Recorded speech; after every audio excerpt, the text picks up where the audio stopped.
राधे। दोस्तों, आज आषाढ़ के कृष्ण पक्ष की एकादशी है जिसका नाम है योगिनी। इसकी कथा सुनाते हुए भगवान मधुसूदन भगवान कृष्ण ने युधिष्ठिर को बताया कि कुबेर भगवान सदा शिव की पूजा में निमग्न रहते हैं और उनके लिए पूजा के फूल लाने का जो काम उनका सेवक करता था जिसका नाम था हेममाली।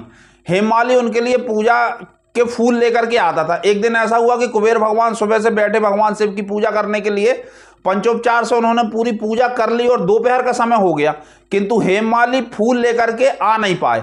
हेममाली फूल लेके आते थे हिमालय से। अब कुबेरों को तो इच्छा मन की गति से कहीं भी जाने आने की स्वतंत्रता रहती है। वहां से वो जाके और अलकापुरी में जहां पे भगवान कुबेर का निवास है, राज्य, वहां तक पहुंचते थे। अब कुबेर क्रोधित हो गए। उन्होंने पूछा दूसरे अपने मंत्रियों से कि क्या बात है, ये हेममाली आज आया क्यों नहीं। इस पर मंत्रियों ने बताया कि हेममाली का नया नया विवाह हुआ है और वो अपनी पत्नी के प्रेम में आसक्त रहता है, इसलिए उसने लापरवाही कर दी। वो अपने घर में ही अभी पत्नी के साथ में वार्तालाप कर रहा होगा। इस पर भगवान कुबेर बहुत क्रोधित हुए। उन्होंने तुरंत अपने सेवकों से कहकर हेममाली को बुलवाया और हेममाली से पूछा कि तुम कहाँ थे। इस पर हेममाली कुछ बोल नहीं पाया। इस पर उन्होंने भगवान कुबेर ने हेममाली और उनकी पत्नी दोनों को श्राप दे दिया कि जाओ तुम जाकर के प्रेत हो जाओ। इस पर दोनों प्रेत होकर के पृथ्वी लोक पर आ गए और जगह जगह भटकने लगे।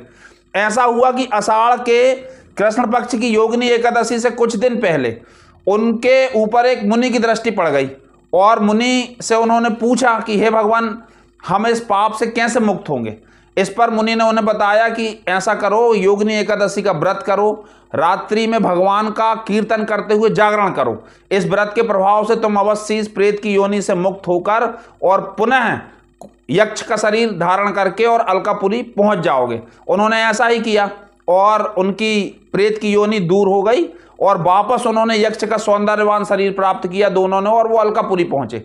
इस पर कुबेर ने उन्हें देखा और पूछा कि ऐसा कैसे हुआ। तब उन्होंने बताया कि हमें एक ऋषि ने बताया कि हम योगिनी एकादशी का व्रत करें और रात्रि जागरण करें, तो भगवान विष्णु की पूजा के प्रताप से हमारी दुर्गति जो हो रही थी वो ठीक हो गई और हम पुनः इस दिव्य शरीर को धारण कर लिए। इस पर कुबेर ने बहुत प्रसन्न होते हुए कहा कि ठीक है, अब मेरी आज्ञा से तुम अमृत का पान करो।